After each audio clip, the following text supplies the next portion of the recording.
السلام عليكم ورحمة الله وبركاته. أحبابنا اللي بقالنا مدة ما سمعناهمش أو ما سمعونيش، النهاردة بنحكي قصة حقيقية بطلها من الخليج، وبنستفيد منها فايدتين في الآخر. وإن شاء الله على كده بنطلب من كل حد بيستمع القصة بتاعتنا في التعليقات، أمانة يا شيخ سمعت القصة، تكتب في التعليقات صلى الله عليه وسلم. يوم جمعة،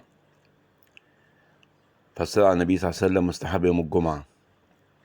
الحلقة بتاعتنا النهاردة قصة عن واحد عربي عايش في الصحراء، بادية يعني السعودية. كان بيهوى ان هو يصطاد مثلا غزلان، يصطاد ارانب برية، يصطاد. فبيعمل حاجة اسمها زي فخ كده، ينصب كذا فخ في المكان، وهو ينام تحت الشجرة الصغيرة لغاية ما الفخ منهم يصيب الهدف. فبيحكي عبد الله السعودي ده ان هو لما نصب كذا فخ حوالين المنطقة اللي هو عايش فيها، راح يستريح تحت الشجرة، فسمع اتنين بيتكلموا ومش شايف حد. بيقول له هو ما يعرفش؟ قال له ما يعرفش. هو ما شافش؟ قال له ما شافش. فالراجل السعودي البدوي اللي بيصطاد الحيوانات البرية مش في دماغه يعني، فضل ينام شوية لغاية ما صيح على صويت أو صراخ أرنب وقع في الفخ، أرنب أسود. فطبعا فرح إن الفخ اصطاد أرنب، والحديد بتاع الفخ مسك رجلين الفخ الأرنب دوت، والأرنب عمال يصوت من الألم فهو طلع، قام الرجل ومسك الصيد بتاعه الأرنب وهو فرحان طبعا. أول حاجة عملها ذبح الأرنب. الأرنب بيصوت بصوت عالي جدا. بعد ما ذبح الأرنب، هو كان بيحب جدا ياكل الكبدة بتاعة الأرنب، فطلع كبدة الأرنب وشواها على فحماية أو خشبة معاه وكلها، وروح البيت أعطى الأرنب البري الأسود. الأرنب البري ده بيبقى أكبر من القطة شوية في كمية لحم يعني، واداه لمراته عشان تطبخه. فضل الأرنب غريبة جدا إنه يصرخ وهو في المية في الإناء مع إنه مذبوح، وفي الآخر لم تستوي لحمة الأرنب. فالراجل زهق من الأرنب ده المذبوح المسلوخ ورماه، ما طبخوش يعني، ما فيش ياكله. ولكن في نفس اليوم ده بدأ الراجل يتعب وصحته تتدهور ويخس. كشف عند دكاترة كتير مش عارفين هو عنده ايه. فتخيل بقى يبقى عنده مرض غامض وهم مش عارفين هو عنده ايه. بيجيله كوابيس، يجيله كوابيس، مخنوق، خس جدا، متدهور صحته. فجمع اولاده وقال لهم انا عندك فكرة، انا هرجع بيت ابويا المهجور وتدوني طعام ومية وتسيبوني عايش لوحدي، بعد 40 يوم تيجي تزوروني، اذا ربنا اراد وتوفاني ادفنوني، اذا خفيت يبقى الحمد لله. شوف فكره جاب كده يعني. قالوا خلاص يا ابونا نوديك بيت جدنا المهجور. ودوه البيت، ادوله كمية مية تكفيه، معلبات واكل، اكل بسيط يعني، الراجل ما بياكلش اصلا. وقال لهم بعد 40 يوم تيجوا تسالوا عليا. بدأ الراجل ينام في البيت، يصلي الصلاة بتاعته، يقول الأذكار مساء والصباح، وبيقرأ قرآن. هو أول ليلة ما شافش حاجة.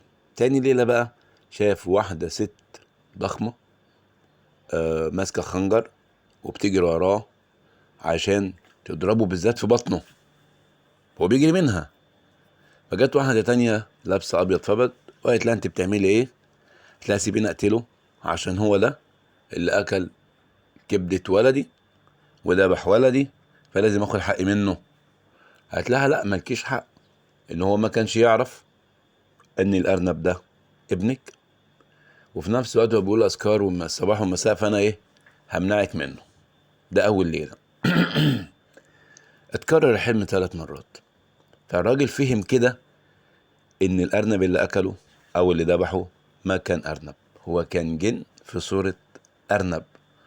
وفي عندهم قانون هم في عالم الجن، ان الجن اذا تشكل بصورة حيوان انسان واتمسك في هذه الحالة، ما يقدرش يغير صورته الا بعد ما يتفك. والارنب اتمسك في الفخ وهو على شكل ارنب، والراجل مسكه من الفخ وذبحه ارنب. في الليلة الرابعة تكرار الكابوس، ست عايزة تقتل الرجل ده في المنام، ست الضخمة السودة. فعبد الله مرعوب مش عارف يحلها، لكن مواظب على الصلاة. في الليلة الرابعة لما شاف في المنام جت السودة عشان تقتله، وجت البيضة الست البيضاء اللي لابسة ابيض فبتدافع عنه. فقالت لها طب اسمعي، انا مش هسيبك تقتليه خالص، احنا نعرضه على المحكمة. محكمة؟ قالت لها اه، نعرضه على المحكمة، محكمة الجن يعني. قالت لها ماشي موافقة. وزار القاضي ما يحكم، حكم بقى بالاعدام، حكم على عبد الله بحاجة، احنا ايه، نعرضه على المحكمة. يا عبد الله قوم، هو مش قادر يقوم. قالت له هتقوم ان شاء الله. راح واقف على رجليه فعلا، ومشي 3 4 خطوات ولقى حفرة. قالت له غمض عينيك. عبد الله بيقول غمضت عينيا، وقالت له نط في الحفرة. نط في الحفرة، فتح يا عبد الله عينيك، لقى نفسه في محكمة، والقاضي منصة، وقواضي بتترفع، وناس قاعدة في القاعة. نده اسمه، قال له ايه تهمتك ايه يا عبد الله؟ قال له ما اعرفش، اسأل الناس. فجت الست السوداء قالت له سيادة القاضي عبد الله هيك، هذا عبد الله ذبح ابن ارنب واكل كبدته، وانا عايز حق منه، عايز القصاص. مملكة محكمة الجن بقى اهي. فالقاضي قال لها مش انا نبهت عليكم قبل كده، شوف بقى القاضي بتاع الجن بقى، تمنعوا ولادكم يظهروا في صورة ارانب، وقلت لكم ان اي ولد من اولادكم يتصور في صورة ارنب يبقى هو اللي جاب الاذى لنفسه. قلت له يعني ايه يا سيادة القاضي؟ قال انا عبد الله ده ما عليهوش اي ذنب، انا منعتكم ان انتوا تظهروا في صورة ارانب برية، وتمنعوا ولادكم يظهروا في صورة ارانب، لان الارنب بيدي طمع لابن ادم، فابن ادم هيصطاد الارنب، هو شافه ارنب، وبالتالي هو ما عليهوش ذنب. يعني ايه؟ قالت لها اياك، قال لها القاضي اياك تاذيه، اياك تتعرضي لعبد الله باي اذى او تاذيه، لو تعرضت لعبد الله باذى انا اللي هحاكمك. عبد الله سامع القضيه كلها، وسامع الدفاع، وسامع القاضي بيقول ايه. كده عرف عبد الله ان هو براء. عبد الله غمض عينيك، راح مغمض عينيه. قالت له فتح عينيك تاني يا عبد الله. لقى نفسه قاعد ايه، في بيت جد، في بيت ابوه المهجور. عبد الله بقى بيحمد ربنا، وعرف ان الاذكار اللي بيقولها الصبح وبالليل هي كانت بتدافع عنه، وهي اللي حفظته من الاذى. ولكن تعبان، ما خفش يعني، وكده اتعافى عنه عقوبة قتل الولد، لكن ما خفش عبد الله. جم ولاده بعد المدة ما انتهت، خدوه ودوه بيتهم، لقوه صاحي الحمد لله، لكن تعبان جدا، لسه برضه خاسس، حاسس بهبوط، ما عندوش جهد يعمل اي حاجة، بيشتكي من بطنه دايما مكان ما اكل الكبدة. ودي بقى الفايدة التانية جاية اهي. فعبد الله وهو قاعد مرة كده في الصحراء جنب بيتهم، عدى عليه راجل عجوز، قال له السلام عليكم. قال له عليكم السلام. قال له انت مريض يا عبد الله؟ قال له اه، مش قادر امشي. قال طب انا هوصف لك وصفه يا عبد الله، الوصفه دي بقى للناس اللي بتشتكي من بطنها بقى، خد بالك واسمعني، وسهله جدا، وجربوها ان شاء الله هتخف. يعني كانسر بعيد عنك في البطن، قولون، وشارب سحر، واكل سحر، يا ريت تبلغوا للناس اللي عندها الاعراض دي. والعلاج سهل اهو، وتكتبوا لنا ان شاء الله يعني لو في نتيجه كويسه. اي حد بيشتكي من بطنه، قال له ايه يا راجل عجوز، بيقول له عبد الله. قال له عبد الله هوصف لك وصفه سهله. قال له قول. قال له تجيب كبده بقره او كبده خروف، بعدين تشويها على حطب من شجر الزيتون، وتاكلها، وان شاء الله هتخف.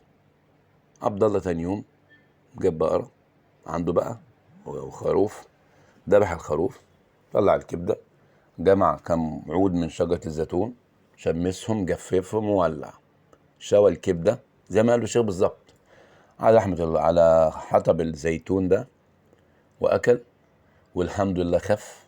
والنهارده بيتنعم بحمد ربنا، وبيشكره ليل ونهار ان ربنا حفظه من كل شر بفضل الاذكار والقران والحفاظ على الصلوات والنيه الكويسه، وما كانش يعرف ان ده اصلا جن. دي كانت قصه النهارده، اسمها محكمه الجن. واتمنى زي ما اتفقنا ان احنا ان شاء الله كل اللي سمع يعلق اللهم صل وسلم وبارك على محمد وعلى ال محمد. واللي عنده حاجه في بطنه، يشتكي من عرض سحر في بطنه، شارب سحر، واكل سحر، عنده قولون عصبي، مش عارف عنده ايه في معدته، في ايه سهلة. لو نص كيلو كبدة ضاني أو كبدة بقرة ربع كيلو، تشويها على كام خشبة فحم من شجر زيتون. شجر الزيتون تجيب منه كذا فرع وتشمسه لغاية ما يجف، وتولع وتشوي عليه حتة الكبدة الصغيرة دي، وإن شاء الله بإذن الله تخف. وشكرا يا جماعة، وجمعة مباركة علينا جميعا، وربنا إن شاء الله يعفو عنا ويسامحنا. السلام عليكم.